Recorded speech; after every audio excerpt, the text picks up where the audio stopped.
ஆகவே நமது குடும்பத்தில் நமக்கு முன்னாடி இந்த ஊரில் செத்தவங்க எல்லாமே ஒரு நினைவு தான்.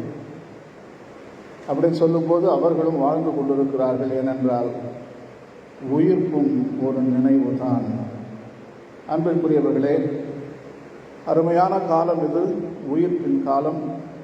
கடவுள் எல்லோருக்கும் அந்த உயிர்ப்பை கொடுக்க வேண்டும். முக்கியமாக நமது நாட்டிலே தேர்தல்கள் வருகின்றன. இந்த நாட்டை உயிர்ப்பிக்க வேண்டும். எத்தனோ நிலைகளில் இந்த நாடு இறந்து கொண்டிருக்கிறது. ஆகவே நாம் அந்த உயிர்ப்பின் செய்தியை நாம் ஓட்டு போட்டு இந்த மக்களுக்கு அறிவிக்க வேண்டும், இந்த உலகத்திற்கு அறிவிக்க வேண்டும்.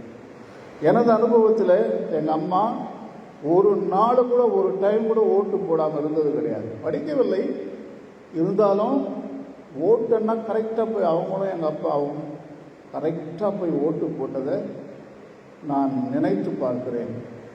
எங்கள் அம்மா அடிக்கடி சொல்வது, அவங்க எல்லாமே கேரண்டி தான், ஷுவராக தான் பேசுவாங்க. சும்மா சந்தேகம்லாம் கிடையாது. அவங்களுக்கு எல்லாமே தெரியும். கடவுள் யாருன்னு தெரியும், எங்கே இருக்காரு, என்ன பண்ணிக்கிட்டு இருக்காரு, எல்லாமே தெரியும். ஸோ அவங்க சொல்லுவாங்க, அவங்க நம்பினதை தான் இன்றைக்கி விபரீதத்தில் நாம் வாசித்தோம். எனது தசையை தின்று அந்த ரத்தத்தை குடிப்பவன் நானும் வாழ்வான். அவ்வளோதான், தீர்ந்து போச்சு. அதுதான் அவங்களுடைய விசுவாசமே. ஒரு நினைவு, அதை நினைச்ச அந்த இயேசுநாதர் சொன்ன நினைப்பை அவர்கள் வாழ்க்கையில் தனது நினைப்பாக மாற்றி கொண்டார்கள். ஆகவே கடைசி வரைக்கும் திருப்பலி நன்மை வாங்கிறதுல ரொம்ப விசுவாசமாக அவங்க இருந்தாங்க. கடைசியாக கூட திருப்பலிக்கு வரதுக்கு ரெடியானாங்க. ஆனால் இயேசுநாதர் வேணாம், இந்த திருப்பலிக்கு வேணாம், நீ அங்கே நடக்கிற ஒரு திருப்பலி அங்கே வந்துரு அப்படின்னு சொல்லி அதே சனிக்கிழமை ராத்திரி போனவங்க அந்த திருப்பலியில் போய் அவங்க கலந்துக்கிட்டாங்க. ஸோ இந்த நினைவு அந்த நினைவாக மாறியது. ஸோ இதைத்தான் நாம் கொண்டாடுகிறோம் இந்த உயிர்ப்பின் காலத்தில்.